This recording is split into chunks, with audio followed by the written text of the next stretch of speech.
الحمد لله رب العالمين أشهد أن لا إله إلا الله وحده لا شريك له وأشهد أن سيدنا ومولانا محمدًا عبده ورسوله أما بعد فأعوذ بالله من الشيطان الرجيم بسم الله الرحمن الرحيم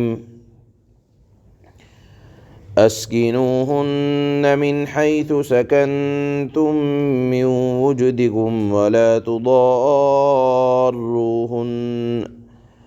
ولا تضاروهن لتضيقوا عليهن وإن كن أولات حمل فأنفقوا عليهن حتى يضعن حملهن فإن أرضعن لكم فآتوهن أجورهن وأتمروا بينكم بمعروف وإن تعاسرتم فسترضع له أخرى لينفق ذو سعة من سعته ومن قدر عليه رزقه فلينفق مما آتاه الله لا يكلف الله نفسا إلا ما آتاها سيجعل الله بعد عسر يسرا صدق اللہ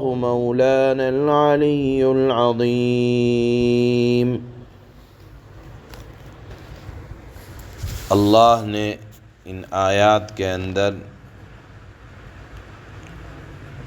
عدت کے مسائل کچھ بیان فرمائے ہیں۔ چونکہ یہ سورۃ الطلاق چل رہی ہے،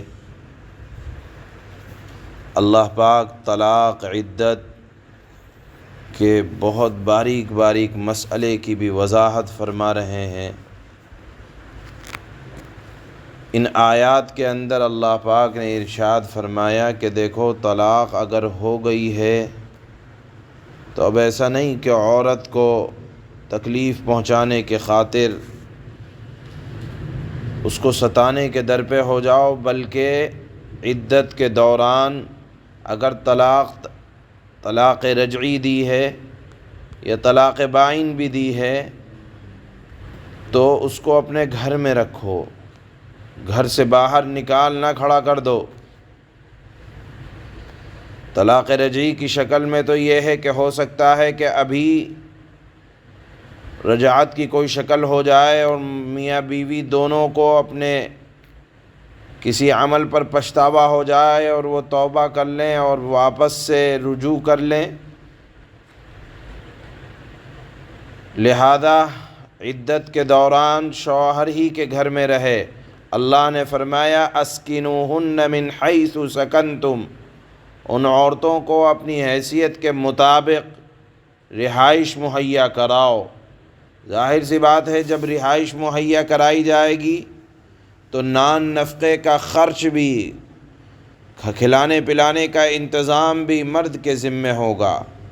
اللہ نے فرمایا وَلَا تُضَارُّوهُنَّ لِتُضَيِّقُوا عَلَيْهِنَّ، اور انہیں تنگ کرنے کے لیے ستاؤ مت، یعنی کھانا پینا بند کر دیا، رہائش کے تانے دینے لگے کہ تم میرے اوپر پل رہی ہے، العیاذ باللہ، تیرا خرچہ میرے اوپر ہے، میں تجھے کھانے پینے کے لیے دے رہا ہوں۔ اللہ نے فرمایا کہ طلاق اگر ہو گئی ہے تو اچھے سے جدا کرو، یعنی عدت کے دوران اپنے پاس رکھو اور اس کا خرچہ دیتے رہو۔ وَإِن كُنَّ أُولَاتِ حَمْلٍ، اور اگر وہ حمل والی ہے تو جب تک وضع حمل نہ ہو جائے اس کا خرچہ دیتے رہو، اس کا بھی، اس کے بچے کا بھی خیال رکھو۔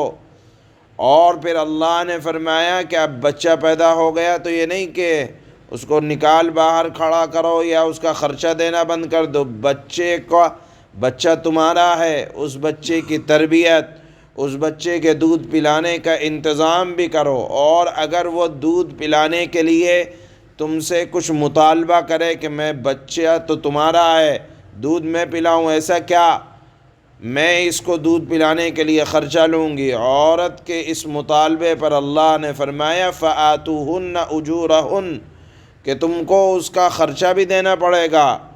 اور پھر اللہ نے فرمایا کہ اگر یہ نہیں پلائے گی اور یہ پلانے کا انکار کر دے تو زبردستی نہیں، باہم مشورہ کر لو، کسی اور سے پلوا دو، کسی اور کو اجرت دے دو۔ بہرحال عورت اگر اس کا اجرت کا مطالبہ کرے گی، اللہ نے فرمایا اجرت دینی پڑے گی۔ اور پھر جب بچہ بڑا ہو جائے اس کا بھی خرچہ دینا پڑے گا۔ اللہ نے فرمایا لِيُنْفِقْ ذُو سَعَةٍ مِّن سَعَتِهِ، ہر وسعت والا اپنی وسعت کے مطابق خرچ کرے اولاد کی تربیت میں۔ اللہ نے جس کو جتنا دیا ہے، اگر زیادہ دیا ہے اپنی حیثیت کے مطابق خرچ کرے، اور اگر کم دیا ہے تو کم خرچ کرے، لیکن بہرحال اولاد کی تربیت پر خرچ کرنے کا حکم اللہ نے دیا۔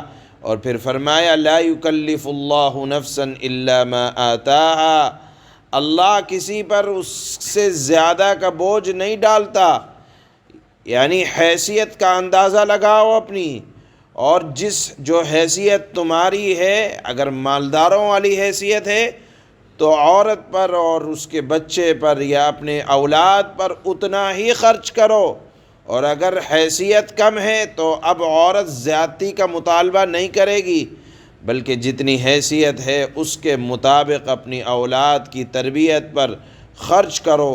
سیجعل اللہ بعد عسر یسرا، اللہ تعالی مشکل کے بعد آسانی ضرور لاتا ہے۔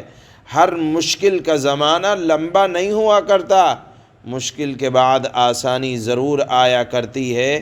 اس مضمون کو اللہ نے آج کی ان آیات میں بیان فرمایا ہے۔ چنانچہ اللہ فرماتے ہیں اسکنوہن من حیث سکنتم من وجدکم ولا تضاروہن